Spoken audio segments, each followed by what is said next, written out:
Oh, Jesus. Whoopsies. Did you get that or?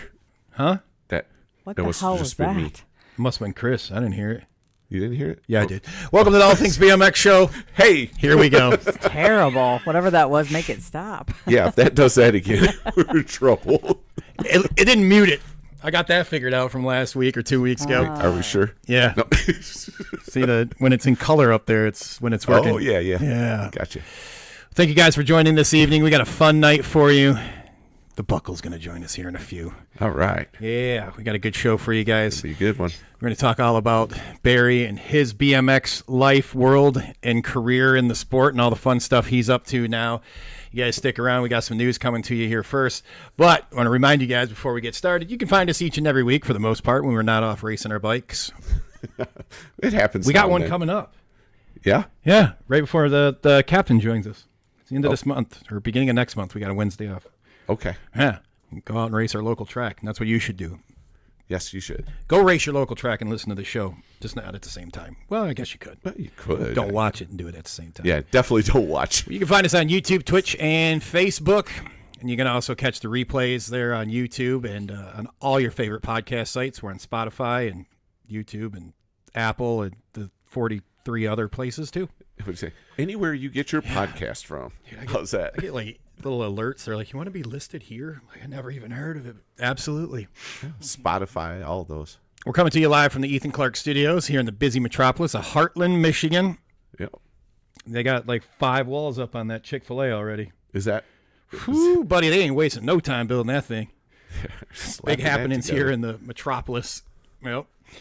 And we're Speaking of that, What? I don't know if we're going to do this or not, but where, remember there used to be the bike shop down on M59, Bike City. Bike City. the Michigan locals will be chiming in on that one. They dozed I saw that. the other, a week or two ago.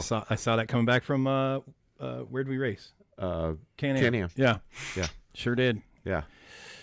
Yeah. So Pour a drink out for Bike City. Yeah. Just not on your so keyboard. Folks, Michigan people know what we're talking about. Old school Michigan people. They Bike had the City. trailer they would take to the races on Yeah, locals they and bring them everything. to- They were an intricate part of the sport for a long time. Long time. Yeah. Bought a lot of bike parts from those Yeah. guys. Yeah. Good people. All right. We're brought to you by the good people over at Motor City Harley Davidson. Nick's out there at the big bike fest in South Dakota right now. Yeah. I saw that. Sturgis. right? Man, he's hanging out with all these big rock stars and some Rob Zombie or something like that the other day. Did you?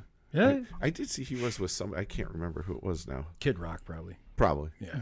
He's probably sold him a few motorbikes. Oh, probably over the years. I'm sure he has. Yeah. You guys save the date though. Harley Davidson demo truck is rolling in.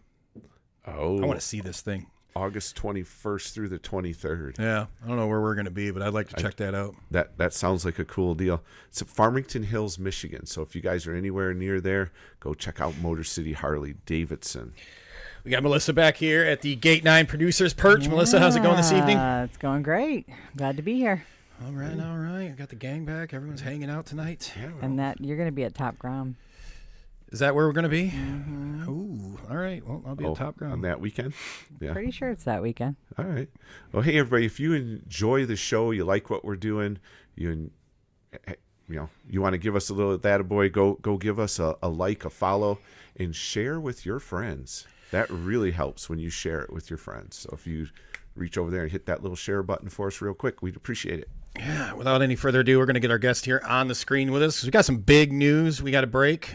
You guys, Yes. We want to bring the guest on here and have him be part of this big news we're breaking. Barry, how's it going? Welcome to the show. Thanks, guys. Appreciate being here. We appreciate you taking time and joining us and you're being part of our track versus track update that we've got going on tonight. Big news happening here, folks. You guys hang on. The votes have been counted. That's right. And they're on the screen, and we've got some new winners, more winners, I guess, as you'd say in the bracket. Yeah. We got 8 tracks moving on to the next round. We're in the Elite 8 right now, folks, is where we're at. Yeah. And it's going to run till Tuesday at 9 o'clock. And then we shut her down. Same Not as last. Tuesday, Saturday. I was Yesterday was Just Tuesday. going to correct you. Yeah. Yeah. So Saturday. This is different than it has been. Pay attention. Right. It's Elite 8. Voting closes at 9. Don't worry. It's right on the post that's going to go up here in a few minutes. Yeah. 9 East. Yeah. So get your tracks rallied up. Coming out of the UBR region, we have Rum River taking down Cedar BMX, and Richfield Park beating Klamath Falls BMX. So your matchup for the regional finals, Rum River versus Richfield Park. And they're even in the same real region for BMX racing. Yeah. And then let's see in the I got to get closer. I'm sorry. Oh, NBA region, we have Hamilton BMX versus Akron. So we got an Ohio showdown going on here. Oh man. That's a good one. And then Melissa, you want to do the NBL one? I can't read it. All righty. Sorry. Well, Rapid City BMX has came out on top of Duke City, and they're going to be battling against Chesapeake BMX, who toppled Burlington BMX. Yeah. And then we also have in the NBMX region, we have Cape Coral going against South Park. That'll be a good one. Yeah. So You got any tracks on there you're going to vote for, Barry? I think I'd vote for South Park. There we go. yeah. Place is always fun to ride. Yeah. Absolutely. And I want to let you guys know about the Top Grom event that Melissa mentioned. That's happening out at Richfield Park BMX. Well, same weekend that the demo trailer is going to be, August 23rd. 23rd. Yeah. So Top Grom is the open race, 4 classes for the youngsters. They raise a bunch of money. They try to normally get about $1,000 to pay out in all 4 of those classes. And they've got the link posted, so we'll share it here in a little while. Make sure you guys go check it out. It's always a big turnout, and it's a lot of fun because it's the youngins racing. Yeah. 12 and under, right? 12 and under. And there's 4 classes. Yeah, that sounds right. They build out of the 12 and under they just race for money and bragging rights. Yeah. And I think they try to pay out the whole 8 gates, right? Yeah. Yeah, I think Per the age payouts group. through all 8 places. Yep. They'll take way more than $1,000 because it just goes to the kids. Yeah, Yeah. absolutely. That's a good one. Yeah. Well, all of you know, BMX doesn't run on big TV money. It runs on riders, fans, and the brands that support the culture. So the sponsors of the All Things BMX show aren't just buying ads. They're investing in BMX, supporting us and all of the riders, building gear, and keeping the scene alive. When you support them, you're not just buying products, you're helping BMX media, rider-owned brands, and shows like this to keep on going.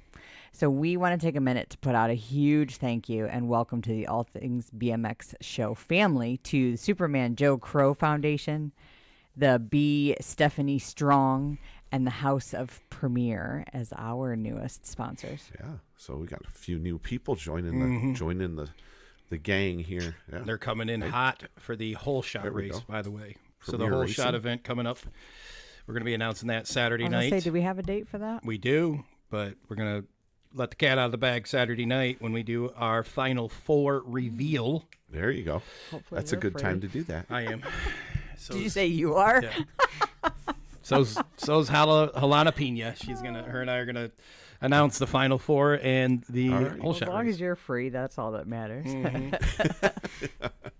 You guys don't forget to check out Dye Job Apparel. I saw somebody asking today on social media about jerseys. Call Dye Job. He'll get you taken care of. Yes. And they will be very good quality jerseys as well. Yeah. Shouting out Krupp and Carter, as always, their high quality gear that honors all the BMX roots, and we just cannot ship out enough of their stuff. Nope. We got a bunch of Or them. wear it ourselves, to tell you the truth. Yep. Right. We took a bunch out to Can-Am this past weekend. Our good friends over at 8 Degree Pedals, built by riders for riders. You want grip, you want control, you want that float, but you don't want to clip in. These are the pedals for you. 8 Degree. Use our discount code ATBBMX and get 10% off even the sale price. Right on. Hey, we also want to shout out our friends over at Supercross BMX and Torker. You know, go check them out. I saw Bill's got some new rims out there now on the Torker site. Go check those out. You know, Supercross BMX. Wait till you see what's next. Another one of our favorite sponsors, Evil Alloy. They're built for riders who shred harder and demand more frames, wheels, and raw performance. So use our discount code ATBMX there, also for 10% off. Spark BMX training. You want to pedal fast, go fast, be fast. Spark BMX training. Yeah. On Two Wheels BMX. Yeah. Also check out the Hack Shack. Go follow Wrenchman Wheel Builds. And our friends over at DB Sports World, upstate New York. Check them out. And never last but least, or however that goes. Not last, but whatever it is. Danger Snacks. It's been a long day, people. Oh, hey, so all the links to all of our sponsors, all of the people that help us out are in the show notes. If there's something you're interested in, you can click on that, go check them out, give them a follow and a like. And our show chat is sponsored by the good people over at BMX Rocks Photography, who have a new way to be a VIP. $15 a month gets you in, gets you renewed every $15 or every month. But they got a new way that you can do this right now. It's a one-time fee, $25. She takes so many pictures. Oh my Lord! And does she it get doesn't pictures. renew. So say it's just a weekend that you're at South Park, and you just don't want to be the one responsible for taking pictures. Yeah. For $25, she's going to be there taking your pictures, and she takes a lot of them. And she makes you look like you're going fast, even when you're not going fast. Makes me look fast. Yeah, That's for man. sure. And they bring us our chat question of the night, which is a good one. All right. What's one old school piece of equipment? It doesn't have to be equipment. What's one piece of old school BMX you wish that you could have make a comeback? Now, this is a multiple choice question, but feel free to add because you're going to. Anyway, Skyway mags, CW bars, Ooh. wild number plates, BMX Plus, or just magazines, right? JT gear, which I'm a fan of. Oh yeah. You got something else? What do you? Yeah, Let's what else is there? what? I said, "There's what else is there? Give us what else there is out there." You know, you Oakley guys. grips. Isn't Yeah. that a big thing in the Oh vintage yeah. world? Oh yeah. Oakley grips. Well, let's start with Barry. What would you like to see make a comeback out of the old school world? The old school world would be SST hubs. Oh shit! Right on it. Oh, dang. That's exactly where I go first. All right. Yeah. There was no hesitation in there. I like Nah, that. that was an easy one. Yeah. Yeah. Stu Kelly said my knees and lower back. Agreed. Yes, sir. That's a great one. What do you got, Chris? He's already on it. I like every one of these that's on this list. I feel like you have most of those, though. I do. Yeah. I never had CW bars. Oh, okay. I've got all kinds of JT pants, every other thing, but the one thing I would bring back is the Patterson racing frame. It's probably an email away. Hey, that's true. There you go. You can find one of those. Yeah, Don't you have one? I have one. Didn't you win it? Didn't you win something at the? Oh yeah, I yeah. did. You got Yeah. like a award. best '80s bike or something. He actually 80s race. he actually raced it at one of the races, Barry. We did a throwback race a Oh, that year was ago. last year. Yeah, at one of the locals, and he got right on there. Ain't no carpet queen. He actually rode it. I'll be honest. I was very nervous. If I Nervous fall- for yourself or nervous for the bike? the bike, I didn't want to break the bike. I've had it since I was a kid, and I didn't want to break it. Well, if it was a mini, I'd say sure, but if it was a pro, you're okay. Yeah, it was a pro. God, that thing is mint. That thing is so mint too. It's yeah. I did it. I did at least a triple take because I'm like, he's Actually pedaling. on. I'm like, Melissa, that's not his other Supercross, right? She's like, no. No. That's So, Chris, you need to bring that out to Dirty Fest and run it next year. Oh gosh. The word dirty is in that. Yeah, it'll get dirty. It doesn't get dirty. Yeah. dude. I'll pay the entry fee. Is For the that. BMX track paved where you ride? No. Well, Well, the There that's you are, fair. it's dirt. That's a good point. Yep, that is a Yeah. good point. Did you take that thing home and like tear it apart and put it back together? no, I Oh. didn't tear it apart. No. No, you had the microfiber towel in the car and you wiped it down before you left. Sure did. He does that right now with his Supercross, his carbon fiber, in between races. Not between races, but I do that when I get home. You know that. He gets I never- home. I He gets never home. told He you gets his that. carbon F1 out. The next thing he gets out is his bike detailing kit. And spends the next 2 hours cleaning it. Oh, it doesn't take that long. I have done that before. I took the whole thing apart. Yeah. Yeah, I do that about maybe once a year. I did. But- There was a Midland race one year, just downpoured on us. Oh, I yeah, took everything. I had to mud. come back, take it all apart. Mm-hmm. Shoot, Alana cleaned our bikes the other night. I was like, man, I think there's probably you're wiping Florida dirt off from December. On yours? Yeah. Fucking, you know how I am. I know. Yeah. Maintenance? You mean when it makes a noise? No, you should be maintaining it. That's what it means. Nah, that's all right. You got something old school? I got you 3 like? out of 4 chain bolts on there. It's good. You're all good. And they're tight, right? Yes. At least the 3 of them. Yeah, you know. Okay. No, I learned my lesson. I do check those once they come off the rack or out of the car. I always check them because I had that happen where it folded, a sprocket folded because of that. I don't really have much from old school because I wasn't around, but I've learned a lot through the show. Yeah. And like the JT stuff's pretty cool, but it's got to be the number plates. Yeah. You know, Because one, you could read them from across the freaking track. Right. That's true. Now there's a When you're 10,000. announced, Oh yeah, man. you'd love it. I love them, but like now everyone slams all their sponsors, co-sponsors, bro deals, and you got this tiny plate. Well, I mean, it's tiny compared to like a bomber plate or something from back in the day. The old 09. Yeah. Hey, the 09 used to be a billboard. You could 14-inch numbers on it. Yeah. Oh yeah. That was as tall as your CW bars. You were doing well. There's a Right. There's a young kid out at Paul's track there at Richfield Park that has one, and it was a hand-me-down. Oh, But man, dude, sweet. I bet you that kid gets announced more than anyone. Yeah, Because you Paul can see those numbers and I can. Yeah, you can read the numbers for sure. So yeah, I'd say the number plates for Yeah. sure. Yeah. Well, isn't there a rule of how tall the numbers need to be anymore? Yes, it's 3 inches. Yeah, I can't see that from across this desk. No. Well, you think I can? That's why I Just don't need- announce. I need binoculars. Especially you get to a cruiser plate. Oh, gosh. Or the little kids. Yeah. And then they got 50 sponsors on them. What Yeah, Baumgartner said, is that an elf? Elf. Remember those? Yeah. Hey, you know what? I just thought of something. The old school stuff. Max pants. Those? Yep. The ones hanging up behind Melissa? Yep. Yeah. Right there. Those you can still get those through Torker. If you go to torkerbmx.com, you can order Max pants. Did they make They look so motocross to me. I know, I love them. They're terrible in humidity. I tried wearing them the other week at Waterford when it was humid out. I saw you had I them was on. like, nope. Well, yeah, because I made a bet with Bill I'd lose enough weight to wear them. Oh, did you? Yeah. I got to make that bet with him too then. Goddamn, I had to lose 50 pounds to fit in them things. Oh, jeez. You'd lose 50 pounds if you wore them. Well, I couldn't get them on when I got them.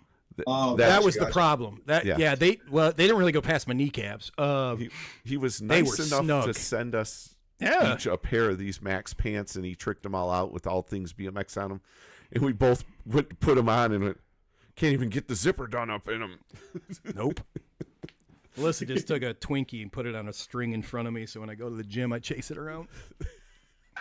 That's all it was. Don't bring me into your nonsense. That's awesome. But did they make the old school pants? Who made the S&M ones? I don't remember that. Someone will answer. That's in my area when I wasn't around. Is it Arrow? Is there a company called Arrow yes, Berry? Arrow pants, yes. Arrow was an S&M pant. Before that, it was Dyno. Okay. I know. So I had a pair of Arrow S&M pants I bought off somebody. Really? So that probably they were, dude. I loved those, man. Yeah. And the S&M jersey that had like the mesh. Oh, like the lower half of it was mesh? Yeah, I Yes. had Yep. 09 that used to shit be. stunk The worse. 09 style. Was it? Yeah. Yeah, that 09 had that those. outfit stunk worse than any hockey gear I ever had. Really? I didn't even know you're supposed to wash race gear for like first 3 years I rode. Like for hockey gear, you just lay it out, let it air out. Bro. No. Oh yeah, Sure. I learned. Girlfriend come over like, what the fuck is that stench? I'm like, it's my race gear. Like, do you wash that? I'm like, I don't know. You're supposed to. It's like again, you hockey gear. You leave the shit laying out, let it air out. Race pants don't air out. No. Are we ready? Never do. Man, I'd take those pants too. Yeah? I would. I'd bring those back too. Yeah. I think. There's so many- Well, I mean, they were just like those Max ones. Yeah, So. the Max pants are similar to the Arrows. Yeah, they're really nice actually. But the one last quick thing, the Max pants, they are made exactly the same way they were in the 80s. They are the same exact pant. And Bill Ryan's involved in that. It's his company now, and they the are same guy making it or his kid? Yes, Yeah, I believe so- he said it's the same person still making them. The same guy that made them back in the 80s. Like So- each letter's cut out. It's pretty cool. Yeah, they're hand cut leather. Yeah, that's pretty well. It's awesome. No wonder they're so hot. Yeah, that is. They want to wear them bad boys in humidity. So she's Melissa's checking the letters to make sure I they're was just like, cut it out. really is leather. Holy shit. Yeah. That's how you can fall on Melissa and they don't rip. Oh, yeah, it makes sense. Yeah. Or why they might cost a fortune. Yeah, You know what though? They're not they're that. reasonable. They got. I mean, Troy was it Troy Lee? Troy Lee has like $180 race pants, and I mean even the Fox one or not Fox Fly ones now are 90, 100, 110 now. Yeah, and I think those run for 180 or something. No, the standard ones on the website, I think they're $129. You literally are a billboard encyclopedia for them, aren't you? I'm sorry. Yes, I am. It blows me away. I can. You can recall, like, he's got you. No, actually, that would be $129.99 plus tax and shipping. When Bill forgets stuff, he calls I was Chris. off by 99 cents. Wild. Barry, welcome to the All Things BMX show. Here we I'm go. just watching Prices Right BMX style. I guess. Right? That's what we do. Let's talk about you. Sometimes we talk BMX here. We don't know. Yeah, it happens now and then. So Well, I feel like a fossil compared to you guys because you're saying you've been around for this long and that stuff's very old school. So yeah. Well, Chris so, has been you raced when you were a kid, right? Yeah, I was in and out. So I was 81 to 90 and then came back in 08 till today. So I had a little break there. I had little kids and BMX wasn't their deal, and then they decided to give it a try for a little bit, and they did try it, and I stayed with it, and they didn't. So When did you start riding, Barry? that's us. my first time on a BMX track was in '76. All right. Wow. How did you first hear about the sport of BMX? Like your first encounter with the sport? My first encounter with the sport is I lived in a neighborhood where my next door neighbor, his dad took him to races, and I said, I'd like to go one time. And so they threw me in the car. I had no idea what to expect. They drove me out there. It was Irvine City BMX before there was actually a sanction. And signed me up because I wanted one of those little trophies he had on his mantle. And I thought, okay, if I can get one of those, that'd be great. And signed up, raced, got myself a little trophy for the house, and I was hooked. Oh, wow. Awesome. Great. You said 70, 76. 76? Okay. Yeah. Yep. Summer of 76. Nice. So But I've always said my racing career started in 77 because I was absolutely hooked after 76. yeah. I could see that. There we go. Did you get it? Wow. Yeah, I got a. What was your first bike you rode on back then? First bike I rode then was a copper Schwinn, all copper color. Nice. Banana seat, the whole nine. How long was it before you were like buying aftermarket stuff and getting like right into it? In those days, they didn't have that stuff yet. I mean, 76, it was still too early. Were you just modifying the bikes then? Like just yourself? Yeah, you change whatever piece you thought you needed as you did it, the bars, the grips, whatever the case may be. If it bolted on the bike or you knew somebody who could fabricate, that's how you worked it out. Wow. Oh, that's cool. But for me, when I was a kid, it was not how long the bike would last, is how long the frame didn't break. Oh. Okay. I had a really bad habit. I was a crappy rider. I broke everything from when I started until, I don't know, mid-'80s. I just broke things. Was this because they weren't like specific built BMX? Is that why? No, I was. I like to push things to the limit. I didn't mind jumping anything. Okay. Yeah. So if a friend dared me to jump off a loading dock, I'd do it. Oh, gotcha. Oh, yeah, the bike frame might not like that landing. Well, it's one of those things. It's like everything you do in life, there's punishment, right? Cause and effect. Yeah. So you learn by falling. You learn by doing. If you go to the trails and you fall 20 times in a day, you had a good day. Because you only fell 20 times? Right. Sometimes more.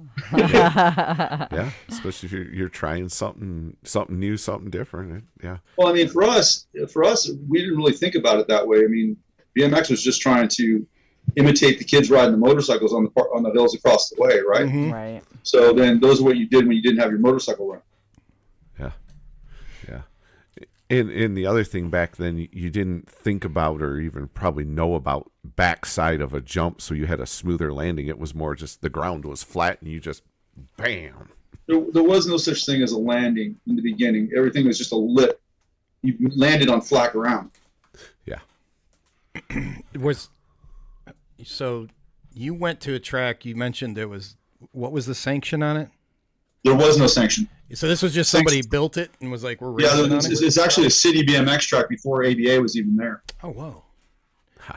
Now, were there other tracks you could go to and race? Yeah, well, as it progressed, the ABA started coming up around us. So there was tracks around it. I was lucky enough to live in Orange County, California. So in Orange County, in the height of the 80s, we could race 7 nights a week. I've heard this, yeah. Wow. Yeah, so 7 nights a week, you could race Monday all the way through Sunday. On Saturday, you race 4 times. On Sunday, you'd race 2 to 3 times, depending on how much driving you wanted to do. Yep. So if you wanted to do all those racing, how much driving was entailed? Realistically speaking, you would stay inside of Orange County. You'd probably drive 200 miles. What? Yeah. You could stay in a county and race that Yes. much? Holy Yeah. shit. Yeah. I don't think you could stay in a state out. Not today. Right. But see, the world then was different. I mean, for example, where Orange was located, you could drive down to San Diego and race 2 or 3 tracks in a day, and then come back up and race Orange in the evening. Yeah.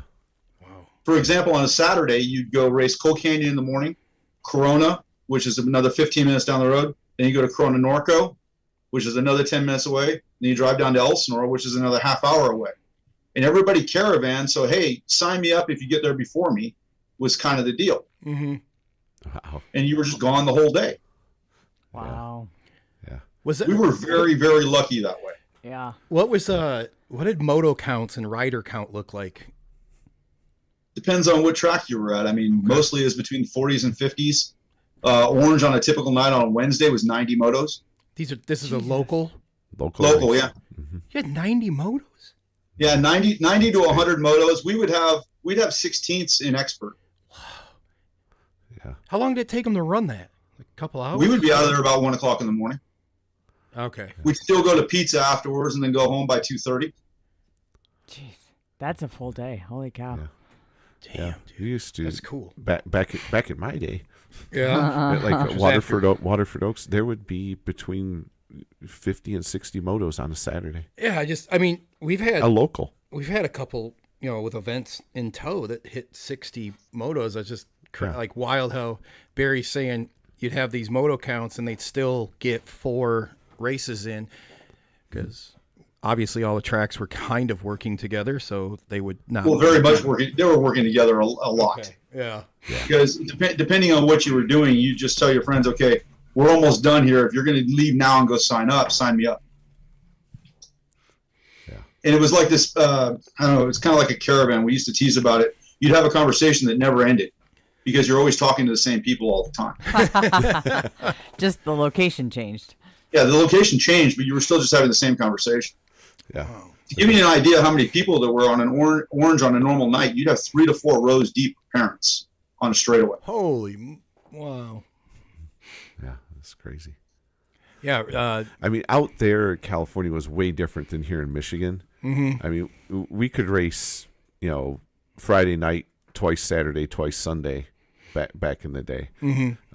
But because we didn't have that many tracks, they had so many tracks out there in California at that time. It was unreal how many tracks there were, because that's where everything started and came from. Yeah. Well, it makes sense now hearing Barry explain it that, like, all right, so you got so many tracks and so many people that now it's locking in why GT, S&M, and all these other companies started out there. But you're looking at it in a different order than really what happened. GT was around long before S&M was. Yeah. Okay, and GT was in Santa Ana, Yeah. about 8 miles away from the orange track. Chris's shop, S&M, is in Santa Ana, still about 8 miles away from the track. Wow. Who was the first who was the first company that was big in the sport, like in this 76, 77, 78 era? Like, who'd that have been? Well, Gary started welding bikes in 75. Oh, wow. Yeah. So when you got started, like, kids were already racing GTs then? No. Just his kid. Right, because he was making them just, one. He was making them for Craig. Yeah, which making them onesie twosie. Did you just like were there like rumors and whispers about this? Because there was no internet, and I doubt they would advertise on the radio. Like, how did people find out that somebody was making parts or bikes back then? See, that's the thing. Bicycling is still a super small community, right? Yep. Like your area in Michigan, you still know everybody by just word of mouth. You don't need an internet or anything else. And back in the day, if a new magazine came out, everybody sat down, studied where all the pictures were, and then me and my friends would just go out and find where those jumps were and ride those exact jumps. God, I miss those days. Same with bikes. You'd see a bike at the trails and go, "Hey, who makes that? Mm-hmm. Where'd you get it from?" And go on to the next step. Run out to the local bike shop and say, "Can I get it from you, or where do I get that?" Yeah. Like when Greg started GHP, that was out of a bike shop in Santa Ana. Mm-hmm. So everything was within. If you were a major company, you had somebody within Orange County. That's where BMX was. It's like the epicenter at that time of BMX. Yeah. Vans was located in Orange. Vans tennis shoes. Yeah. Nice. Everybody wore them. They're right there. Yeah. Yeah. So makes sense. this, you're there, you're right at the beginning part of it. You're seeing it blow up. What was one of the big milestones you saw for the sport early on, in your opinion? Like, what was it that, like, the first thing for you? The magazine coverage for me, and seeing somebody was able to win money doing that sport, made a person who was 12 years old, me tell my grandparents, that's what I wanted to do for a living at 12. That was the opposite. That was for me. That was like, okay, that's the ultimate goal. That's what I want to do. Mm-hmm. I want to become good at that. Yeah. Because all my other friends were doing motocross. I'm like, well, that's with an engine. Anybody can do that. I want to do pedaling. Yeah. I like riding motorcycles, but bicycles are a lot more fun. Wow. All right. And you could actually make money back then, you know, a decent wage, you know, pay your bills and have a mortgage and stuff back then in the 80s. Well, Probably not so that's much true. in the 70s, but in the 80s. Oh, in the 80s, late 80s, you were paying car payments with local winnings. Well, Yeah. that, It's You got to remember, it's a completely different time in life. yeah. But what everybody really doesn't think about, when you first started racing, Chris, how much did it cost to race? Oh gosh, Local. probably $5 to $10. Okay, so when I first started racing, it was $3. Yeah. Okay, fast forward till now. Okay, we're going almost 50 years in the future. It's only $15. Yeah. Pretty much. Okay, that's not much different. Mm-mm.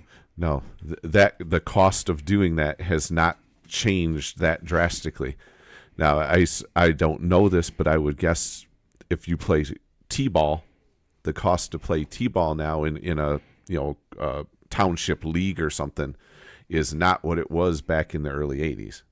But that's exactly my point. That's why people, when they look at BMX, it's a feeder sport for everything. Whether you're good at mountain biking, you're good at road cycling, whatever, BMX is the feeder sport, right? Mm-hmm. I mean, look at Brian Lopes. Became fantastic in BMX, went to mountain biking, became a world champion, and so on. Mike King, same thing. Dave Cullinan, same thing. All those guys did that because of BMX. Mm-hmm. Okay, Jeremy McGrath was on VDC in Orange. Turned out to be a fantastic motocross race. So all of these things happen. But the weird thing about it is, if you look at the dollar and cent piece of it, a bicycle back in those days, a tire cost you $12. Now that same tire costs you $30. It's really not that much different in 50 years. But if you look at how much people put into it and have to go to do something, it's a much bigger gain. How much is a hotel room? How much is the food? All these things to go to a national. Mm-hmm. That's why when I was reading about those guys not being able to race vet the other day, I was like, that's just a tough break. Mm-hmm. Yeah. Yeah, that yeah, that wasn't cool. That's a bummer. But they were going to spend the money to get there anyway, right? Mm-hmm. Yeah. Yeah. But Barry, like back another comparison, a frame and fork. You used to buy a frame and fork, what, $150, $160 for a frame and fork, chromoly frame and fork back in the day? Yeah. Yeah. How much is that frame and fork now? Depends which one you get. Chrome? You're like chrome frame and fork, huh? Looking $600-700.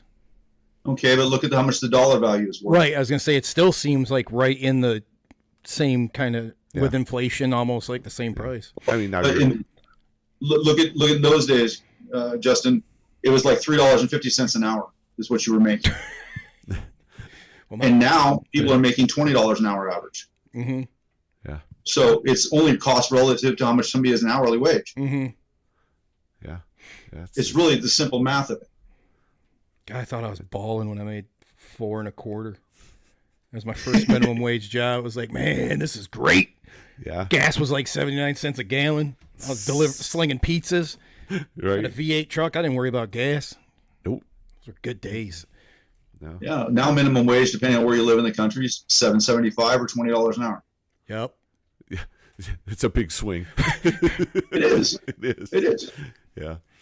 Yeah. I just did a drive from the East Coast. I mean, from California to Tennessee, and I can tell you right now, it's a big swing. Yeah. Oh yeah. Yeah. Yeah. Yeah. How long were you in the sport? And you said like with the magazines, you were like, man, that's what I want to do.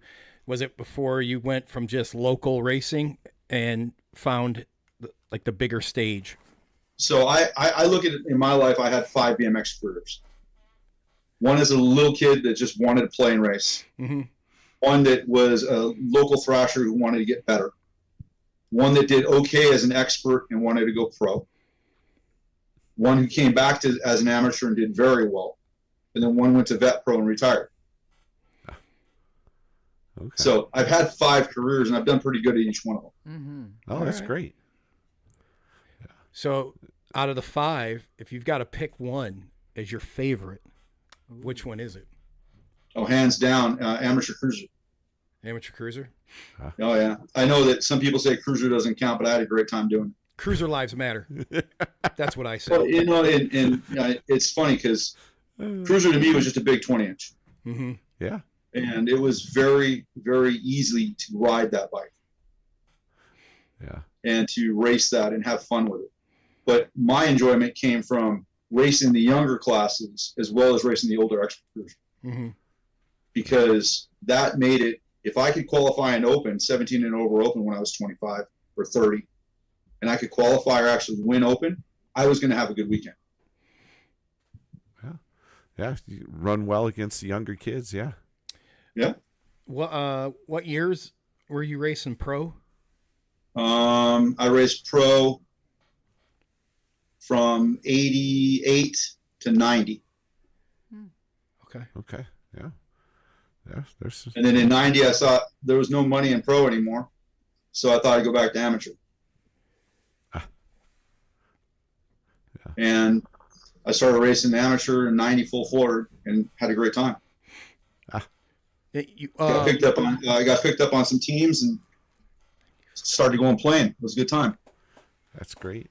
Shoot, like then though, like 94, 95, 96, 97, like you started getting that like big, I don't know if it was really big money, but like Huffy came back and like I remember being at the Christmas Classics in those years and it was huge. Like there's a lot of stuff like Saturn, right? Or Chevy trucks. They were around. Well, at GT, we had sponsors from Chevy. We had sponsors from Saturn. We had all that stuff. The firm had everything as far as sponsors. We had PlayStation in the truck. Yeah. So that was all. It was all there. And riding for the firm was an incredible experience. Oh yeah, that was something else. And you back then. did that amateur, right? Yeah, I did that amateur. Shit, probably made more money than pros.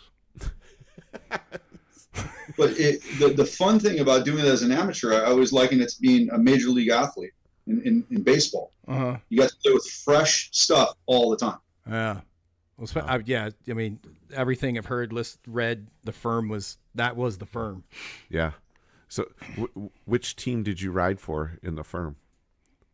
I rode for GT. GT. Okay. Goddamn, top class. Yeah.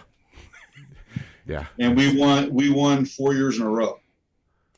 Oh, National number 1 team, both NBL and ABA. isn't that I something? remember that run. That's so cool. What's that? I remember that run because that was when I was getting involved in the sport, and I remember them winning. I remember those years they won those. Yeah. back to It back. was a great time to be there, man. I really enjoyed it. It was, That's cool. you know, Gary Ellis, Mhm. then Danny Nelson, because like my friends dragged me to the Waterford Worlds before I got into riding, and he won the Worlds, and I was like, who? I didn't know anything about. Yeah, him. Danny And they're Nelson. like, yeah, that guy, he wasn't really the one. It was, blah blah blah blah, and this and that, and he won it. And then I was like, he was kind of the dude I followed for a while, and like I remember him being on Powerlight, and Gary Ellis. Shooting and like you could just go down the line, but I've had to connect a lot of dots post that time because when I was involved in it, it was just everything was just wild. I didn't know what I was watching or taking in at the time. Was that Charles Townsend? Charles was he Townsend at that time? Yeah, he was on. Charles was on Robinson. Robinson. Yeah. Danny was a pro for Powerlight. Gary was the pro for GT. Yep. Okay. Dude, that's wild. They had like that big, right? And then they had a good freestyle division too. Oh yeah, they had a great freestyle team. Man, like Yeah. Gabe Weed, Trevor Meyer. He was a Flatland guy. Volker, Miron, right? Because he No, he was. he was Schwinn. Yeah, I crossed out the Okay. guys there. See, that's my gray area But because I was. you would have like I remember like what Barry's talking about that team, and then they would do bike shops. They roll in with these portable ramps, and they were like huge names. They're the guys you saw in the magazines. magazines. And you're like, damn, dude, like they got racing and they got freestyle. Yeah. That's And then when they came out with the dirt jumping competition, they had people for that too. God, that was shit. I remember the first X Games just screaming my holy head off in my like first apartment. watching it on TV. Dude, just that big, huge, just glob of dirt that they were just hucking themselves on. And I think Jay Miron won it with like a 361 footer, but it was 30 feet, just huge. Wow. It was nothing like, it was pretty cool. Yeah. That's The world today is a lot different. Oh, it is. It totally is. So your vet pro, what years? Yes. Who were you riding for then, and who was your competitors then? That pro, I went on Answer, Okay. and that would be. I went vet pro in 2000, Okay. and I raced vet pro from 2000 to 2004. Okay. Who are your big competitors? Eric Group. Oh. Was he driving his Mongoose? Was he riding for them then? Oh, He was Mongoose then, yeah. Yeah, I remember like seeing him like being the truck driver. Oh, really? Yeah. Well, that's the way that, if you're not getting flown to races anymore, you got a job at the company, they're paying you to travel to the races. Yeah. Somebody's got to get all the gear there in the truck. Somebody's got to get the rig there, right? Right. Yeah. You're already going to be there anyway. You might as well drive the rig there. Was that Answer before Sawyer bought it? When you said you rode? Yes. Yeah. Okay. I was trying to remember when I don't remember what year he bought it when he was on. I He said. don't remember that. It probably would have been around 08, somewhere in there, I'm guessing. Yeah, it's That's long a total before. guess. Okay. How was that run for you? It was good. It was well, to me, Answer was a co-sponsor for a long time. And when I got off of riding for Haro, I started riding for Answer. It Okay. was the next day. Literally, it was like a one door to the next. Oh, wow. Shoot. That's great. You like along the way, did you ever have sponsors that like you still have, or you kept for a long time? Yeah, I mean, I was with Shimano from 93 forward. Wow. What? So like you took your different amateur and that, and you still were sponsored by them? Well, I mean, they took care of all my product. I mean, I did a lot of testing for them as well. And Mm-hmm. when we started riding, clips weren't a thing. Mm-hmm. And they'd send product over to my buddy Chad Roberts, who worked at Shimano, and they give it to us to test and say, what do you want to do in this? How do you want to improve that? We came up with a pop-up pedal that is now the standard 646 pedal. Oh. We did all of that. I mean, I used to ride clipped in everywhere just to see what would happen. Skate parks, trails, you name it. Mm-hmm. Oh, gosh. In fact, my very first cup is actually engraved from Shimano, thanking me for winning the first title clipped in. Nice. Dang. That's pretty good. Shoot. So I've been very lucky in this sport. Yeah. You what do you do for your what's your day job? I don't have a day job, man. What? I just here to talk to you guys. Fucking awesome. That's great. I like it when people think that this is my job. Yeah. Isn't it? That's what you do. No, you No. be talking to someone, they're like, "What do you at work?" I'm like, "Yeah, I work." Podcast don't pay nothing. This doesn't pay. This cost us money. It definitely costs more than it comes in. Yeah, well, That's right. There you go. There's more But going it's- out than it's coming in. rich in reward, though. But you're also doing it for the cause, right? Oh, it's yeah. always for It's the fun. game. It's a lot of fun. We get to meet great people like yourself. Yeah. Priceless time. Yeah. It's all for the love of the game. That's the only reason we do it. That's why I never really did a BMX job. That's why I never had a job in the sport, Mm-hmm. because I wanted it to be my fun. I needed that to my outlet. Right. Right. Yeah. So through my entire racing career, I was always in operations management at companies. Mm-hmm. So I would leave on Friday, grab the red eye, go to the Nationals, come home on Sunday on the red eye, go to work Monday morning, and nobody knew I was gone. That's And I did that all the years I worked and raced. They didn't know you're on the other side of the country for the weekend. They had no idea where I was going to be. Occasionally, we'd have a weather mishap. I'd have to take a sick day and do that. But seriously, for the most part, they never even knew I was leaving the state. Wow. I mean, on many occasions, I would fly in on a red eye, put my leathers on in the taxi on the way, and the only lap I get as practice is the parade lap on the track. Oh. They didn't have Saturday practice? No, That's when I was getting there, man. Oh, you were getting. Oh, that's right. Yeah, you 'cause take he'd the leave red on eye. Friday yeah, night. Gotcha. Red eye from California to Florida. Mm-mm. By the time you get there, it's morning. Yeah, right. Right, because of the time change and yeah. I listened to well, he might have been on. You might have rode with him, Andy Contes. Yeah, I know Andy very well. Yeah, We were on the same team. yeah. I just listened to him on Dale. Connected these dots now. Yeah. It takes a second. Oh yeah, he was on with Dale Holmes, right? Yeah, and he was just talking about what He's Barry- also my teammate. Yeah, that yeah, he would have been. Yeah. That how like he did the same thing Barry would do. He'd hop on a plane when he was finishing up his engineering degree, and he'd fly and then fly back. And Wow. Yeah, Andy and I were on the same schedule. I would fly in about the same time he would, okay, and we'd fly out about the same time. yeah, that's Wow. But see, this is you got to think about this time, guys. It's pre 9/11. You could drive up 10 minutes before your flight, get on it, and go. Oh, that's true. Yeah, that's a really good Another point. thing that is baffling. A couple of times I didn't have time to put my bikes back in bike bags. Mhm. You just wrap them with duct tape so they stay straight, and you hand them to the guy with a claim ticket on it. Oh my god. the fuck. That ain't happening now, man. Well, They just because- take the bike like all. Well, you take your tire off, right? Because it would. No. You leave the shit completely straight. Turn the bar sideways, duct tape the Turn pedals, this, okay. and let it roll. They just. Oh wow, God! You I did that on many flights. you go to the airport now with a bike and it's like, oh, hang on here.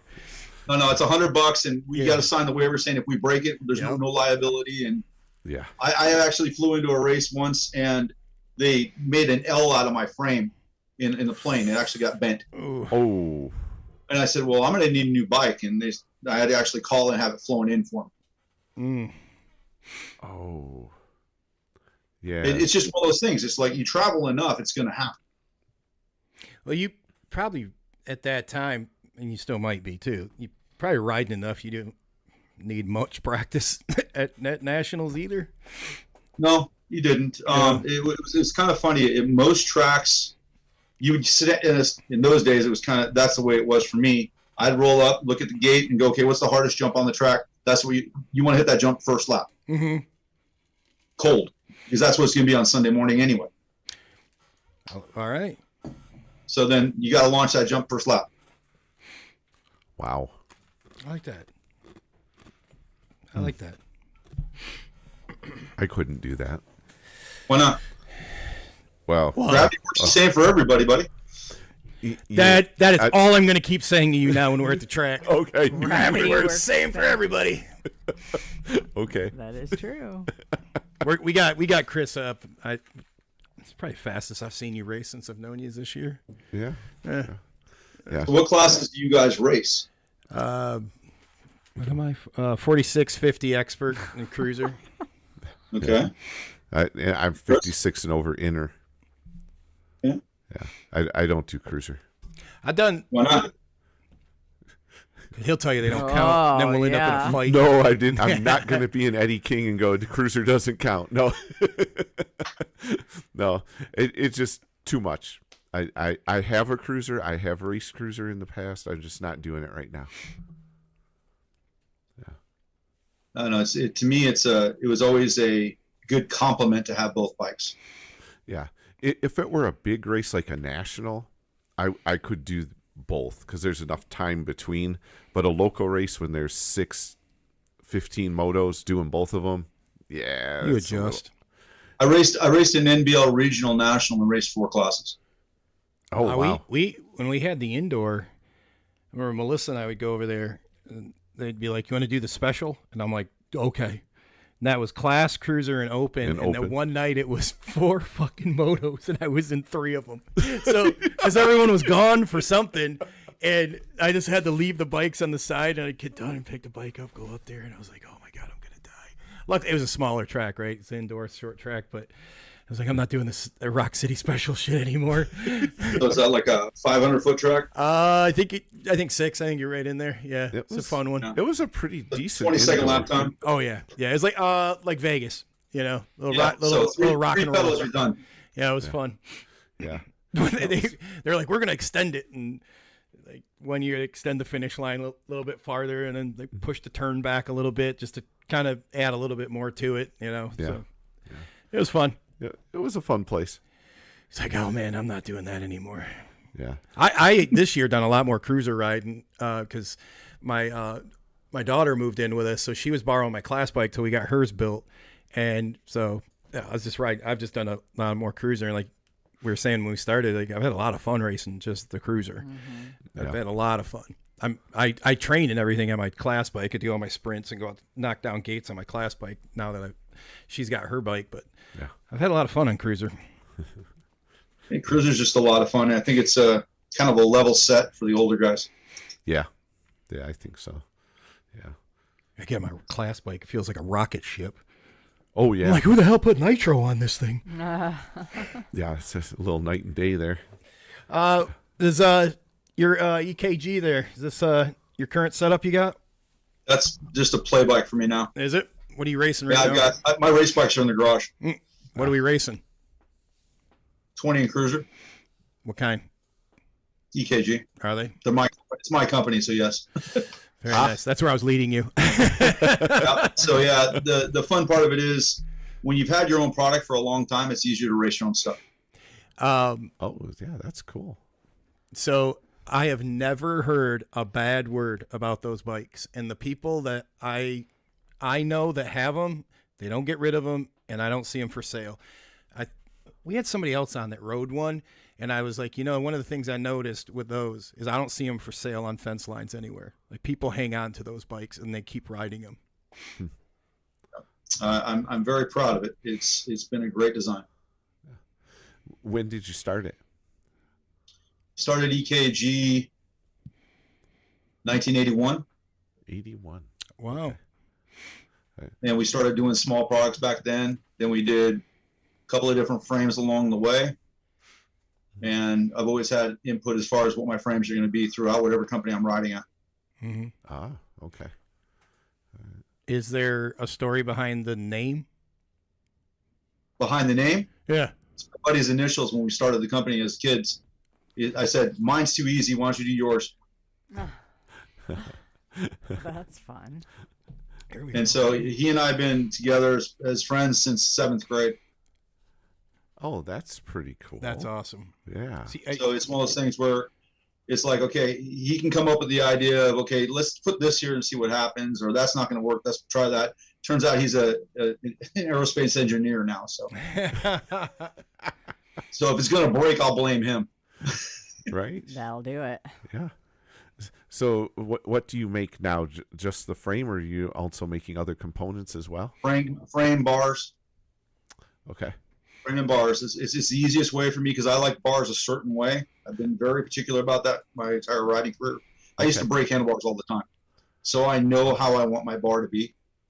Okay. And it got to a point where I was actually like 10 or 11 pairs of the same kind of bars, and I was breaking them.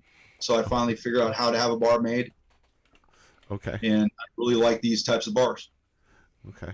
So I'm kind of going blind here. So I haven't seen the bars, so I don't know. But was there a special feature to them? Feature? It's just a bend the way I like them. Okay. They're always chromoly, 065 chromoly. Okay. And they're thick because I don't want them to break. Okay, so the tubing wall is really thick? It's a little thicker, yeah. Okay. But it's also a point of when you're standing in a gate, you're pulling against, you don't want things flexing and moving all around, right? Mm-hmm. Okay, so from this angle, Chris, you look like a taller person. So if you're on a bike and your bike's doing all this wobbly stuff underneath you, you don't want it to be the handlebars moving on you. No, you don't. Okay. Are those... That's my race bike right there. Yeah. Let me put this up real quick. Here we go. So it's very similar to one I have right now. Are the bars pretty straight? Because is it okay? That's hot, man. I love the bars that way. So there's no back sweep on them. Man, I don't have very limited. Yeah, I run Snafu. They're like the first ones I came across that way, and I have just went back when the bike shop has them in before I even need a new pair and buy them because I don't know when I might not be able to. But I like that flatter, just more straight feel on the bars. The easiest way to think about handlebars is when you take your hands, you just lay them out in front of you on the table. How do your wrists sit? Well, that's pretty much what your handlebars need to look like. Good point. Your wrists don't sit back towards you ever. Nope. Okay, well then that's not how you want them. Yet I've never grabbed a bar or a dumbbell that's bent. Yeah. So what's your width on them? 29 and a half before they're cut. Before they're cut? Before they're cut. You got a website? I've always cut my bars down. Growing up and racing orange, the rule was 28 inches is what your bars could be maxed. Mm-hmm. The orange gate back in the day, if you had 28 and the other guy next to you had 28 and a half, you're bouncing bars on the gate. Oh, so the gate was tight. Oh, dude, the gate wasn't tight. The gate was ridiculously tight. If you were center plate to center plate all the way across the gate and everybody had 28-inch bars, you're banging off of each other. Hell yes. Oh, wow. Holy So my favorite gate on the track was 8.5. 8.5. So let me explain that to you. The gate, there's a frame on the outside edge. Yeah. Okay. I put my tire on the outside edge on gate 8. That's 8.5. That was my favorite gate on that track. Yeah. See. Because you're on the outside, but who cares? Yeah. Those days you're at the first turn by going across anyway. It's not going straight. How does if someone wants to order bars or interested in the frame, what's the best way for them to check it out or get a hold of you? They can go on the EKG Bikes website, or they can just hit me up on Facebook. Oh, cool. You got the I'll pull the if you give me the website, I'll pull it up and then we'll put it in the chat right now and share it, and then I can also tag it in the show notes too. What's that website? It's EKG Bikes. This should be just being put back up. So it's actually, I think it's sales. Just have them hit me up. Okay, I'll put the Facebook on there, and then your I have your Instagram and Facebook, so I'll just add the EKG Facebook page. Yeah. What's over the years, that's how people have been getting them from me anyway. Just hit me up and go, hey, you got a bike, you got a frame, you got this, that, and the other. What's the price? For which? Bars and your frame. Bars are $90. Frames are $450. That's a deal. That's a deal. Yeah. There's no reason to go crazy. There's 272 people making bikes right now. Good God. Did he say 200? 272. Oh. Yeah, 272. Where did I get that number? Bill Ryan and I were talking about this at Dirty Fest. And when they went and did the last big thing for the ABA or US BMX, they tried to figure out what and how many frames they're getting in for how many new markets there are. It was over 250. Wow. That's crazy. Now, you guys do a BMX show. Let me ask you a simple question. Mm-hmm. How many racers are there in the country? Well, according to USA BMX, Well, let's ask your math instead of theirs. 10. it'd be a guess. Well, you look at You're the numbers guy, Chris. No, I'm not a numbers guy.